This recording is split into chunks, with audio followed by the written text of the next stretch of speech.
Au commencement, Dieu créa le ciel et la terre.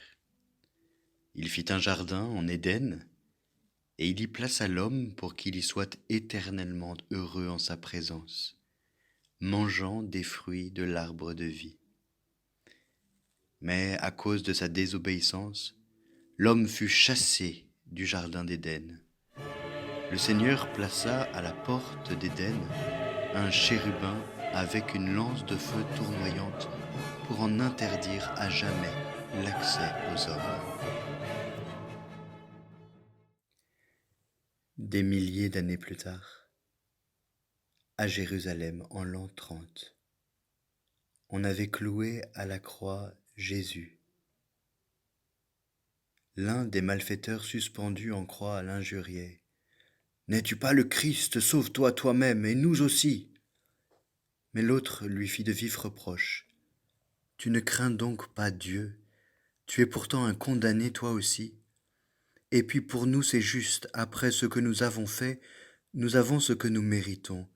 Mais lui, il n'a rien fait de mal. » Et il disait, « Jésus, souviens-toi de moi quand tu viendras dans ton royaume. » Jésus lui déclara, « Amen, je te le dis, aujourd'hui, avec moi, tu seras dans le paradis. »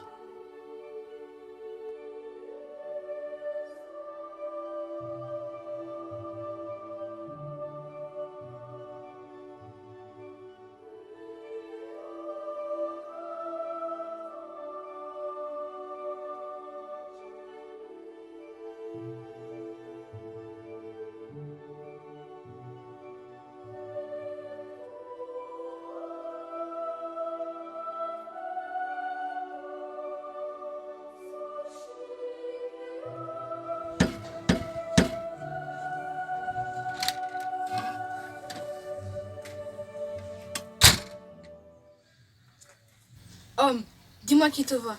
Que veux-tu? Comment es-tu venu? Quelle est la raison qui t'envoie ici? Vos papiers, s'il vous plaît.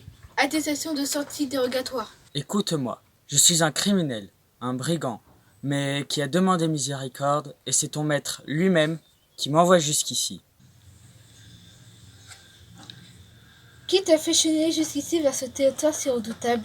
Et qui donc t'a fait franchir la mer en feu? Et qui donc t'a envoyé pour entrer en Éden?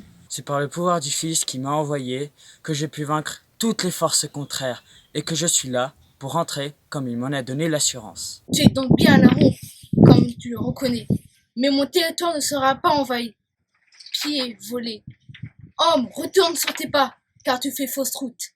Oui, j'étais bien un brigand, mais j'ai changé, et je suis venu ici, ni pour envahir, ni pour piller, ni pour voler. Et j'ai même sur moi la clé d'Éden pour ouvrir et pour entrer sans que quiconque puisse m'en empêcher. Depuis le jour où Adam fut mis à la porte, je n'ai vu personne se présenter ici. Ta race est bien rejetée, et toi qui en sors, tu ne peux entrer. Oui, je sais que depuis le péché d'Adam, ton maître est fort en colère contre ma race. Mais il s'est réconcilié, il a ouvert la porte. Donc, il est inutile que tu te tiennes là. Sache-le, impossible qu'un homme pécheur puisse entrer ici. Et toi, un assassin, un criminel, qui t'a guidé sur la terre des saints? Sache-le, c'est ainsi qu'en a voulu celui qui sanctifie les pécheurs. Celui qui a été crucifié avec moi. Il m'a lavé du sang de son côté, et c'est lui qui m'envoie au paradis. Homme, va-t'en hors d'ici. Arrête de palabrer. Tu m'offenses assez comme cela. Ta race est expulsée du jardin, et en aucune manière ne peut venir ici. Le fer de ma lance tourne, et celui qui l'approche sera transpercé. Celui qui a été expulsé retourne à nouveau dans la maison de son père. Et voici que le bon pasteur retrouvera la brebis égarée et qu'il la portera sur ses épaules avec honneur. Je suis le chérubin. Comment peux-tu passer outre alors que la guerre m'en a été confiée? Moi, je suis feu, flamme invisible. Et toi, tu es fils d'Adam. Quelle témérité! Ne suis-je point ton semblable? Et n'avons-nous pas un seul maître en commun? Son pouvoir n'est-il donc pas au-dessus du tien et du mien? Et c'est pourquoi je n'ai pas peur d'entrer. Tu n'as jamais entendu parler des Écritures. Tu sais ce que c'est un chérubin? Une lance qui tourne pour sauver le chemin d'Éden. Et toi, tu n'as pas vu dans la révélation que ton maître est descendu et qu'il a revêtu notre chair et qu'il a sauvé Adam qui était perdu et qu'il le fait retourner en Éden dont il était expulsé. Ce feu et cette nuance qui tournent pour protéger l'arbre de vie. Tu ne la crains pas en toi?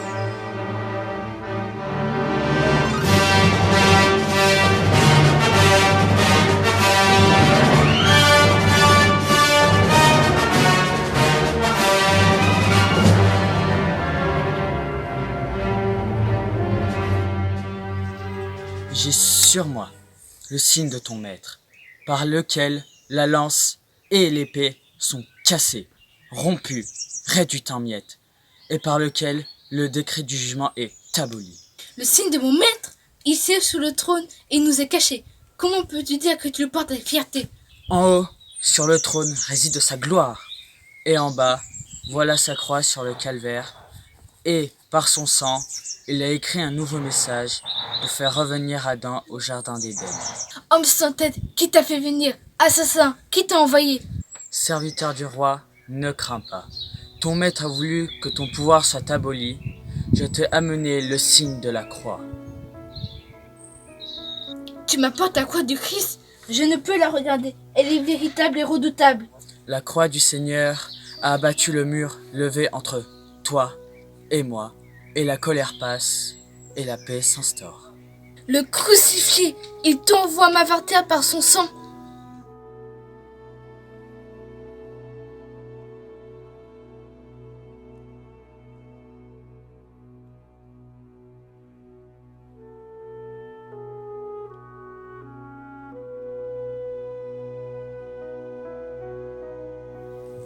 Entre donc, héritier.